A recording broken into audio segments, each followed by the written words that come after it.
Global warming. You've probably heard of it. You've probably been told it's a big deal.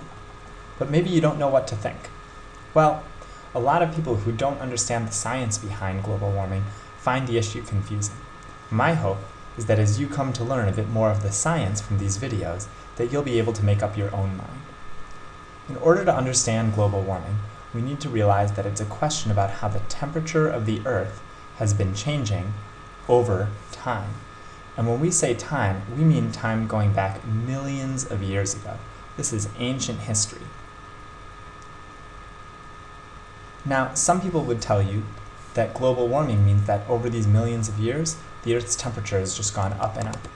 But that's actually not what scientists have found. What scientists have found is that over history, there have been times when the temperature is higher, time when the temperature is lower, like in an ice age. And right now, things are heading up.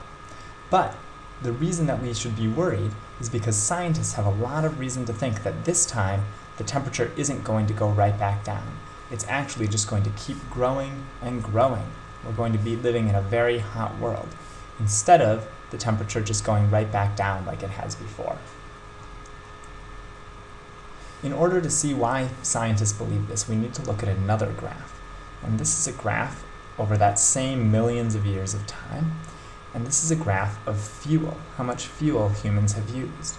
Well, going back to ancient caveman times, humans didn't use very much fuel, maybe just burning some firewood, but not much else. But all of a sudden, in recent times, the amount of fuel that we've used has started to go way, way up. The reason for this, it all started in around the 1800s, and it's at the time of something called the Industrial Revolution. This was the time starting in England and spreading to America and the rest of the world, when scientists for the first time invented like steam engines and trains, and eventually leading to electricity and power plants, and even on to all the computers that we have today. And this is the first time that humans started burning a lot of fuel. And so now today, scientists also think that this fuel use is going to keep going up and up and up. Now, some people might argue about what will happen to our temperature, but nobody argues about our fuel use. How can we be so sure? Well, there's billions of people in countries like China and India, and as these people get to have better and better lives and start to have more cars, bigger houses, all the same things that people have in America and in Europe, the amount of fuel that's going to be needed for these billions of people is going to be going way up. We've been talking about fuel here. Let's think about what really needs fuel and what doesn't. There are some kinds of jobs that do need fuel, and there are other kinds of jobs that don't need fuel. Understanding this is crucial to understanding global warming. I'll give you some examples of jobs that need fuel, and then in the activities after this, you'll have a chance to show that you understand. Well, okay, a simple example where we put fuel into something is a car. Clearly, we put gasoline into a car, and that needs fuel in order to go.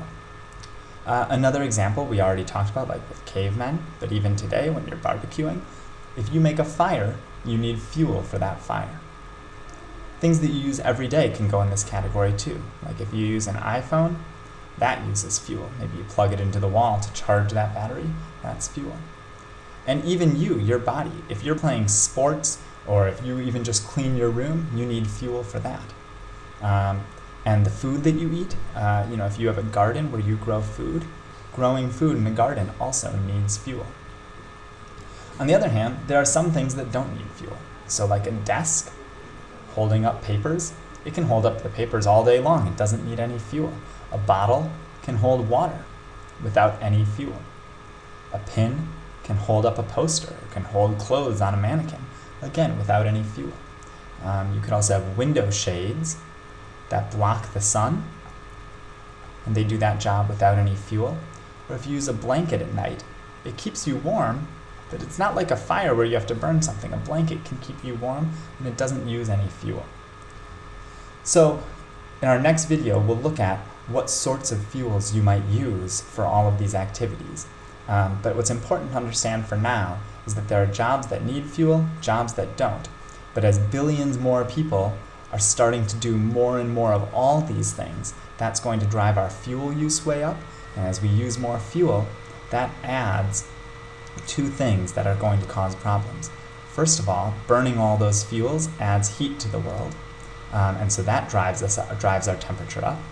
And also, it releases something called greenhouse gases, which you've probably heard of. What you need to know for now is just that a greenhouse gas acts like a blanket for the Earth. So when we add more heat and then we put this blanket of greenhouse gases around the Earth, this is just leading to our temperature getting higher and higher. Well, what can we do about it? There's two main things we can do to improve the global warming situation. One is we can use cleaner fuels. If we can find fuels that don't require burning things, like oil and gas, then we won't have as much heat added to the atmosphere. And the second thing is we can also just use less fuel. If we can use less fuel, that will help solve this problem by a lot. But unfortunately, this is challenging to do because of these billions of people. There's been many developments, all sorts of new technologies and scientific developments that are helping here. And if you want to understand the science of what we can do to save planet Earth, but that all starts with a concept called energy. In the coming videos, you'll have a chance to learn all about energy, but first we need to learn a little bit more about fuel. So complete the questions after this video, and then come back to learn more about fuel, and you'll be well on your way to making the planet a better place.